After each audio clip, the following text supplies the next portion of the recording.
안녕하세요. 1월 7일 날마다 죽게로 말씀 묵상 보도록 하겠습니다. 오늘 본문은 마가복음 1장 40절에서 45절 말씀입니다. 여러분 좀비 영화 좋아하시나요?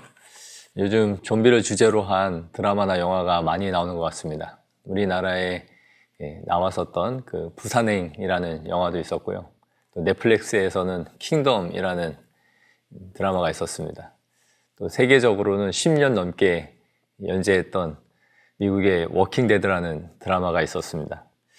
요즘 들어 이런 좀비를 주제로 하는 드라마나 영화가 많은 것 같은데 다들 아시는 것처럼 이 좀비는 죽지도 않고 죽은 시체가 계속 살아서 걸어다니는 그런 존재입니다.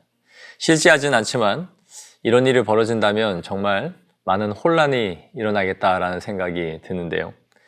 그런데 실제 미국 국방부에서는 좀비 대재앙 시나리오라는 것을 가상으로 설정해서 미군과 경찰 또 연방정부와 보안업체가 함께 합동으로 훈련을 했다고까지 합니다. 영화에서 시작된 이 소재가 미국 국방부 차원에서까지 가상훈련을 했다는 것은 참 흥미로운 일이 아닐 수 없습니다. 그런데 오늘 본문을 보시면 한 나병 환자가 찾아와서 예수님께 자신의 병을 고쳐달라고 하는 내용이 나오는데요. 이 나병 환자는 묵상을 위한 용어 해설에 나와 있는 것처럼 살아있는 시체의 취급을 받았습니다. 이 사람들은 마치 좀비처럼 살아는 있지만 공동체 안에서는 함께 할 수 없는 격리된 삶을 살아야 했던 것이죠. 이렇게 격리되어 있는 이 사람들에게 정해진 장소에서 사람들이 음식물을 갖다 주면 그것으로 연명하는 사람들이 바로 이 나병 환자들이었습니다. 그러니까 정말 살아있는 시체와 같은 삶을 살았던 것이죠. 당시 치료할 수 있는 방법이 별로 없는 이때에 전염력이 강한 이 나병 환자들은 이런 취급을 받을 수밖에 없었습니다. 그래서 많은 사람들은 이 피부병에 예민할 수밖에 없었어요. 율법에 보시면 일반 피부병과 나병을 구분하기 위해서 제사장들이 주의 깊게 관찰해야 한다라는 구절이 있는 것을 볼 수 있습니다. 그래서 아주 광범위하게 피부병을 적용하는 것을 볼 수 있습니다. 오늘 본문 관찰 질문 1, 2번을 보시면 나병 환자가 예수님께 간구한 내용이 무엇인지를 묻고 있습니다. 나병 환자는 예수님께 와서 원하시면 저의 병을 낫게 하실 수 있습니다 라고 말하는 것을 보게 되는데요. 우리는 이 질문을 한번 생각해 보면 나병 환자는 치유하실 수 있는 능력이 예수님께 당연히 있다는 것을 알고 있었어요. 그런데 그 치유하실 수 있는 그 분의 의지에 따라서 자신이 병 고침을 받을 수 있습니다 라는 것을 고백했던 것이죠. 그분은 나를 분명히 치유하실 수 있는 능력이 있으시지만 그분이 원하실 때에 이 일을 이루실 수 있다라고 고백했던 것입니다. 자신의 나음은 바로 예수님의 의지에 달려있다는 것을 고백했다는 것을 볼 수 있는 것이죠. 이번 질문에서 예수님이 나병 환자를 치유하시면서 하신 행동이 무엇인지를 또 묻습니다. 여기서 독특한 것은 바로 예수님의 행동인데요.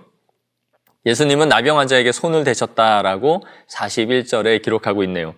분명 예수님은 말씀만 하셔도 낫게 하실 수 있는 분이셨죠. 그런데 41절에 굳이 이 나병 환자의 환부에 손을 대시는 것을 볼 수 있습니다.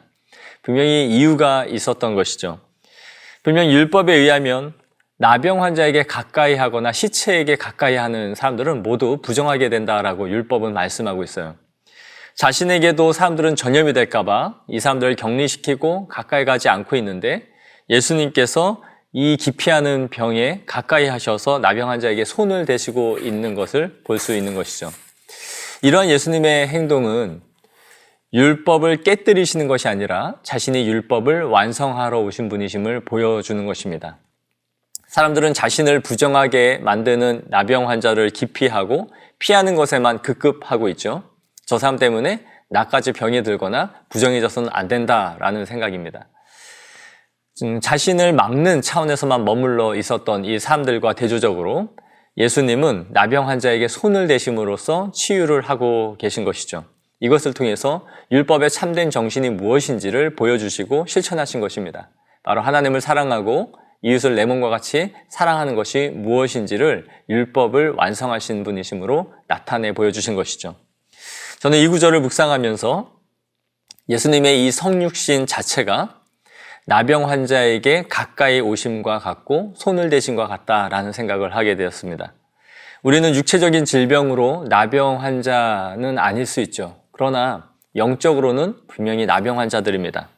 썩고 부패하여 냄새가 나는 영적 상태가 되어버린 것이죠.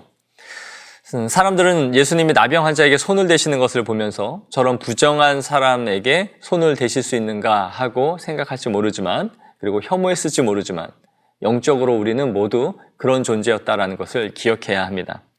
그리고 예수님의 성육신은 나병 환자 촌으로 걸어 들어오셔서 우리와 동거동락하시고 먹고 마시면서 그렇게 공생의 기간을 보내셨다라는 것이죠. 얼마나 그분이 자신을 낮추시고 자신을 비우신 분이신지를 보여주는 것입니다.